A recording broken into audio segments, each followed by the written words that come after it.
in man's mind, or that the passion did not begin in the mind of some shepherd boy, lighting up his eyes for a moment before it ran upon its way. William Butler Yeats. End of chapter. Chapter 8, Renunciation. There is no coal of character so dead that it will not glow and flame if but slightly turned. Resist not evil. Whosoever shall smite thee on thy right cheek, turn to him the other also.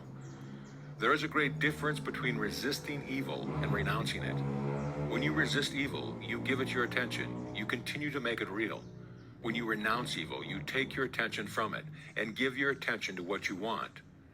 Now is the time to control your imagination and give beauty for ashes, joy for mourning, praise for the spirit of heaviness, that they might be called trees of righteousness, the planting of the Lord, that he might be glorified.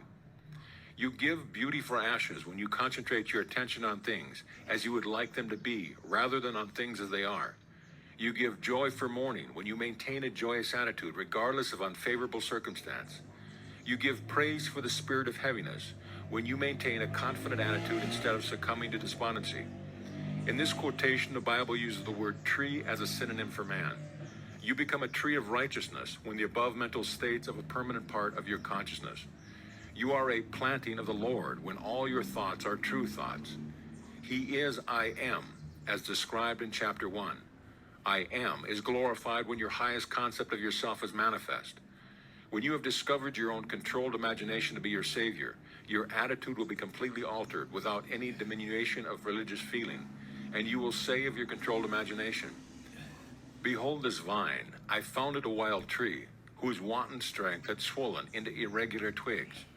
But I pruned the plant, and it grew temperate in its vain expanse of useless leaves, and nodded as you see into these clean, full clusters, to repay the hand that wisely wounded it." By vine is meant your imagination, which in its uncontrolled state expands its energy in useless or destructive thoughts and feelings. But you, just as the vine is pruned by cutting away its useless branches and roots, prune your imagination by withdrawing your attention from all unlovingly and destructive ideas and concentrating on the ideal you wish to attain. The happier, more noble life you will experience will be the result of wisely pruning your own imaginations. Yes, be pruned of all unloving thought of your attention. Attention may be either attracted from without or directed from within. Attention is attracted from without when you are consciously occupied with the external impressions of the immediate present. The very lines on this page are attracting your attention from without. Your attention is directed from within when you deliberately choose what you will be preoccupied with mentally. It is obvious that in the objective world, your attention is not only attracted by, but is constantly directed to external impressions. But your control in the subjective state is always non-existent. For in this state, attention is usually the servant and not the master, the passenger and not the navigator of your world.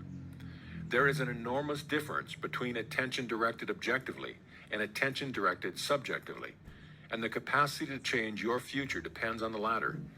When you are able to control the movements of your attention in the subjective world, you can modify or alter your life as you please. But this control cannot be achieved if you allow your attention to be attracted constantly from without. Each day, set yourself the task of deliberately withdrawing your attention from the objective world and of focusing it subjectively. In other words, concentrate on those thoughts or moods which you deliberately determine. Then these things that now restrict you will fade and drop away. The day you achieve control of the movements of your attention in the subjective world, you are master of your fate. You will no longer accept the dominance of outside conditions or circumstances. You will not accept life on the basis of the world without. Having achieved control of the movements of your attention, and having discovered the mystery hid from the ages, that Christ in you is your imagination, you will assert the supremacy of imagination and put all things in subjection to it. End of chapter. Chapter 13, Acceptance. Man's perceptions are not bounded by organs of perception. He perceives more than sense, though ever so acute, can discover. However much you seem to be living in a material world, you are actually living in a world of imagination.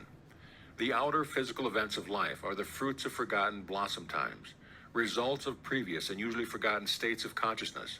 They are the ends running true to oftentimes forgotten imaginative origins. Whenever you become completely absorbed in an emotional state, you are at that moment assuming the feeling of that state fulfilled. If persisted in, whatsoever you are intensely emotional about, you will experience in your world. These periods of absorption, of concentrated attention, are the beginning of the things you harvest. It is in such moments that you are exercising your creative power, the only creative power there is. At the end of these periods, or moments of absorption, you speed from those imaginative states where you have